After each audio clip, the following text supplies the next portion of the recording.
In this video, we will discuss date and time settings on the DS5 touchscreen. Begin by opening the Settings menu. Then select System Settings.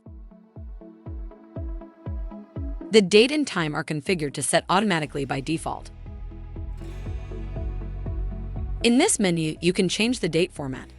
Select between 24-hour and 12-hour time formats. Toggle seconds on the clock, and select your time zone. To manually set the date and time, disable Set Automatically. You can now select date or time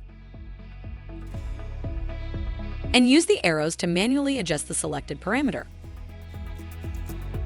Once the time is set, use the back arrow to save your changes and return to the System Settings menu. Use the Home button to exit the menu. If you have additional questions, please call customer service at 1-800-547-1883. A helpful A-dec associate is just an email or phone call away. That's one thing you can always count on.